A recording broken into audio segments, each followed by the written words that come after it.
volta com o programa Em Pauta, discutindo sobre a lei que, aprovada há pouco mais de um mês, transforma o assassinato de policiais em crime hediondo. Ao meu lado, os doutores Daniel Kessler de Oliveira, que é professor também do curso de Direito aqui da Universidade Fevale, e o advogado Rodrigo de Carvalho. Eu queria, nesse bloco, até para a gente explicar um pouco para a população, para os nossos telespectadores, o que é um crime hediondo. Bom, na verdade, o crime hediondo, é uma legislação de 1990 que traz aqueles crimes que serão definidos dessa forma pela legislação penal. E ali ele inclui alguns tipos penais, dentre eles o homicídio qualificado, e ele trabalha com quais as consequências jurídicas para isso, que para além do apenamento, ele não é suscetível a indulto, a fiança. Ele não tem a possibilidade ou a progressão de regime, ela trabalha com frações diferenciadas, enquanto no crime comum é 1/6, no hediondo é 2/5.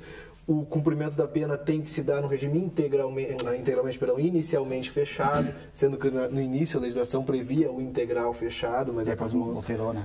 Acabou sendo alterado inconstitucional pelo STF. Então são essas as consequências jurídicas que tem. É um crime mais gravoso, a progressão, tudo fica diferenciado, né? Mas é essa a consequência jurídica. Agora, se esse crime, o fato dele ser hediondo inibe alguém, aí é outra história bem diferente.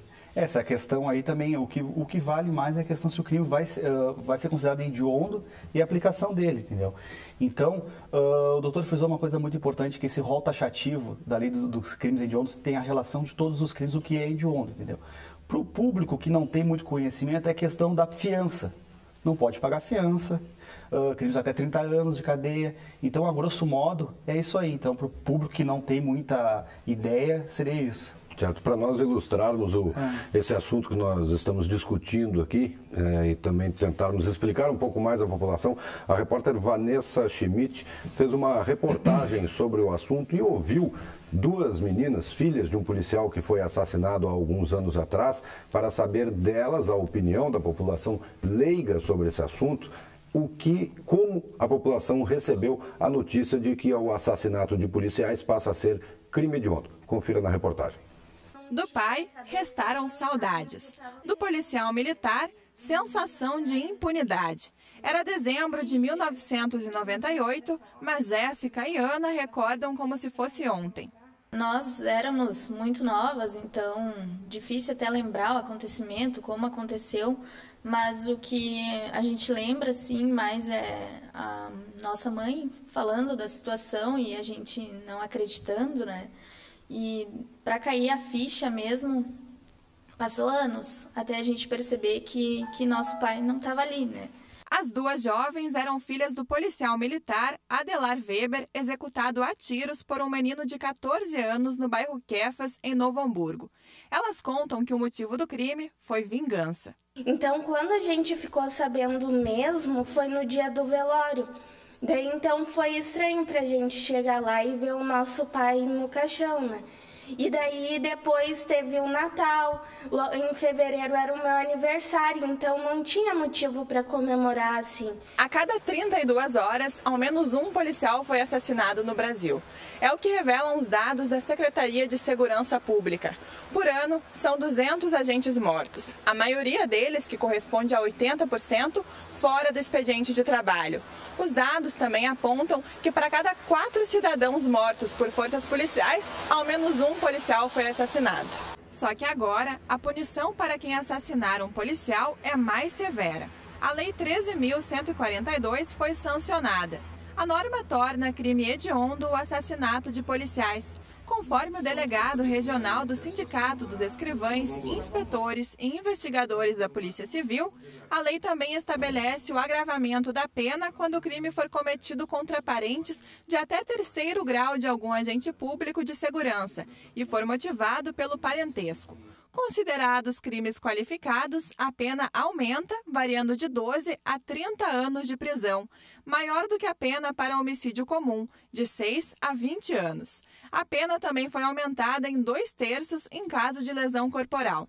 Com a publicação da lei, poderá haver uma redução, sim, significativa quanto ao indivíduo que está iniciando ou tendo a pretensão de iniciar uma atividade criminosa. Ou seja, o jovem que vai estar idealizando ser o rapaz lá respeitado pode trazer um limitador. Mas o indivíduo que já está na marginalidade da sociedade, que já é um criminoso contumaz, ele já não respeita as outras leis e ele vai continuar não respeitando. É apenas uma lei para ele. Com a vigência da lei que se estende a todos os agentes da segurança pública, o gerente regional da Associação dos Servidores da Brigada Militar espera condições melhores de trabalho a quem cabe a defesa dos brasileiros. Essa lei é um avanço para nós. Né? Eu que tive mais convivência com o soldado Weber, né, em 98, é um avanço, assim, é um primeiro passo. Existem outras coisas, porque a sensação de segurança não é só a comunidade que tem que sentir. O policial militar, o policial civil, o agente de segurança hoje, ele também tem que sentir essa sensação de segurança. Embora a lei não traga o pai de Jéssica e Ana de volta, elas sentem a sensação de alívio e dever cumprido. Uma conquista para a memória do pai. Eu acho que, infelizmente, hoje em dia precisa aumentar a sanção para alterar o comportamento do indivíduo, é assim, não adianta. E eu acho que foi de grande valia. É importante, sim, que aumente e que seja um crime hediondo, para ver se, assim, o indivíduo muda o comportamento e pense antes de cometer esses crimes. Nós vimos ali na reportagem, vamos pegar o pessoal da associação da polícia citando, é um avanço no papel, como a gente discutia? No papel, né, doutora? Eu acho que aquilo que a gente já estava comentando antes, o próprio motivo, o caso que está sendo tratado teve uma motivação por uma vingança. Então esse caso Ótimo, ela falou ali, né? Já foi um homicídio qualificado. Já foi, provavelmente não conheço o caso, não conheço o processo, mas deve ter sido já um crime hediondo. Eu gosto só de fazer uma ressalva que entendam o seguinte, que eu acredito que o doutor também compartilhe dessa mesma opinião, que discutir isso aqui criticamente não nos impede de compartilhar da dor daqueles que porventura se viram vitimados com essa violência. A gente está discutindo aqui num ambiente que tenta sair da esfera do particular e discutir isso no âmbito não tem o sentimental geral. Envolvido. Exatamente, geral, porque eu não digo assim a lei é errada, a lei não deveria, não.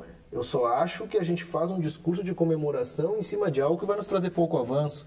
Então é esse que é o problema, é eu achar que com isso eu estarei solucionando alguma coisa. Foi como disse o delegado na reportagem, falou, para o bandido é só mais uma lei, ele não vai respeitar. Como anteriormente o pessoal da Brigada falou, que é uma grande conquista, uma grande vitória, mas analisando o pé da letra da lei, e até a questão que o doutor comentou, o caso que foi trazido à baila aqui para a gente analisar, foi já um homicídio qualificado, pelo motivo da vingança. Analisando nós como advogados, a gente tem que saber realmente a aplicabilidade dessa lei. Comentamos anteriormente, será que não existe alguns crimes que poderiam estar no rol taxativo dos crimes hediondos, na frente da defesa dos policiais? Atualmente a gente tem alguns crimes que poderiam estar, por exemplo, violência doméstica. Eu posso estar errado, mas tem alguns crimes que poderiam estar junto nesse rol taxativo. Não apenas o assassinato de policiais. Não o assassinato de policiais. E eu acho um outro dado ali que eu acho que também é importante, e a gente tem que se pôr a discutir isso quando a gente está discutindo, de novo, um plano macro, um plano geral, é o seguinte, 1 para cada 4, né, salvo engano, foi a informação. Sim, para cada 4, um policial para cada 4 pessoas. pessoas. A gente tem que parar para pensar o seguinte, gente, olha a quantidade de gente que está sendo morta, de um lado ou de outro, todo dia. A guerra que está sendo travada e está sendo vendida, e o policial entra para matar e o bandido vai responder, e aquele suspeito. Então, e se a gente faz isso numa análise, a gente percebe que está lá embaixo que está sendo resolvido. Ou seja, é o soldado se matando, é o soldado destreinado, despreparado, entrando no morro para lidar com um bandido muito mais equipado que ele, e a gente está fazendo uma guerra e pessoas estão morrendo, e a gente está fomentando essa guerra, porque assim como o agente de segurança tem que ter condições para trabalhar, para nos defender, a gente quer que ele nos defenda. E a polícia não pode matar ninguém. E aí, esse homicídio, eu não estou falando do policial que se defendeu. Não. Isso a legislação autoriza e vai sempre autorizar. Sim, não só para o policial, mas para o cidadão. Para qualquer cidadão. Comum. Exatamente. Agora, a execução feita por um policial militar, que é o agente incumbido de nos defender, quando essa pessoa está se tornando um criminoso, como é que fica isso também perante a legislação? Que é um problema que tem que ser também trazido à discussão. Mas quando tu leva isso, a perda política é muito grande. Você está discutindo direito de vagabundo. Sim. Aqui ainda não chegamos nessa situação, mas nós vemos no Rio de Janeiro, por exemplo, o policial matando o policial. Sim. Para controlar áreas de tráfico, áreas problemáticas da cidade. Matam o bandido e depois matam a própria polícia. É a questão das milícias lá internas do Rio de Janeiro. Então, como o doutor falou brilhantemente, eu acho que o núcleo desse problema é lá embaixo, entendeu? É o Estado dando um suporte para a polícia, dando um suporte para os servidores, porque a gente vê o pessoal tratando essa lei como uma salvação. A gente não pode tratar como se essa lei fosse uma salvação. A salvação é o que? Investimentos dentro da corporação, da segurança pública. Isso sim é salvação. Então, analisamos friamente o caso que trouxemos por vingança, então já era um homicídio qualificado. De um nem adolescente, né? 14 anos. Exatamente. Não, pré-adolescente, vamos dizer assim, que já se enquadra, não adianta ser crime hediondo ou não, porque com 14 anos ele não vai para lugar nenhum. A gente tem que entrar, entraria até no outro setor de contexto aí, uma medida socioeducativa, Educativo. enfim. Mas a questão muito foi tratada é o próprio tráfico. Porque o tráfico a gente justifica sempre a violência pensando, o homicídio, isso e aquilo. Só que o tráfico está lotando nossas cadeias. O tráfico está se valendo das nossas cadeias para ampliar as suas negociações ilícitas. As redes partem lá de dentro. É tudo lá de dentro. E o tráfico é crime hediondo. E resolveu alguma coisa? Então, é uma coisa que eu acho o seguinte, a gente não pode trabalhar com questões complexas, com soluções simples. Não tem uma mágica em violência pública. Eu não posso ter acreditar que soluções simplórias vão resolver um problema complexo inerente à vida em sociedade, inerente ao ser humano, que é a violência. Então, a minha crítica sempre é essa, eu achar que a lei vai salvar, enquanto eu deixo de investir em coisas muito mais importantes. É parte do investimento na base, né? Como a gente estava discutindo. A lei não pode ser tratada como a salvadora dos problemas. Temos os casos dos crimes hediondos, mas os nossos presídios estão cheios de traficantes. E ali sim que é o núcleo da distribuição, ali sim que é o núcleo do sistema do tráfico de drogas. Falando do tráfico de drogas, não entrando nos outros crimes que tem no rol taxativo. Então, como o doutor salientou, a política de investimentos tem que ser mais forte. Não pode ser tratada essa lei como a mudança de tudo. Então, investimento na base, na educação e na preparação dos policiais, acho que isso aí é de suma importância. Certo. Daniel, Rodrigo, nosso tempo está acabando. Queria abrir espaço para vocês fazerem as considerações finais, se vocês quiserem fazer. Bom, minha consideração, mas é só cumprimentando o Rodrigo, agradecendo ao Bruno mais uma vez o convite que foi feito, dizendo que estou sempre à disposição, que a gente puder fomentar esse debate e que as pessoas não pensem, não desistam, né? Não é que esse nosso pessimismo aqui não diga que a gente não tenha que discutir, muito pelo contrário. A gente já tem que saber como conduzir essa discussão e levar ela cada vez mais a sério. É isso que a gente sempre tem que pretender quando a gente analisa uma questão tão complicada como é a violência e a resposta estatal para a violência. Agradecer o convite, como a gente sempre faz, de participar.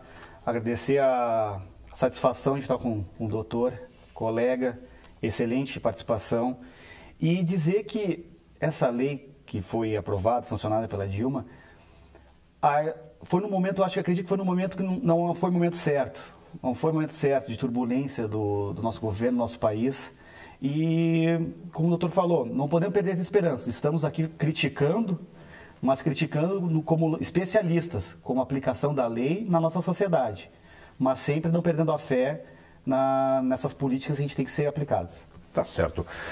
Daniel, Rodrigo, obrigado pela participação mais uma vez. Uma boa semana para vocês. O programa Em Pauta desta semana fica por aqui. A você que nos acompanhou, muito obrigado pela audiência e até o próximo programa.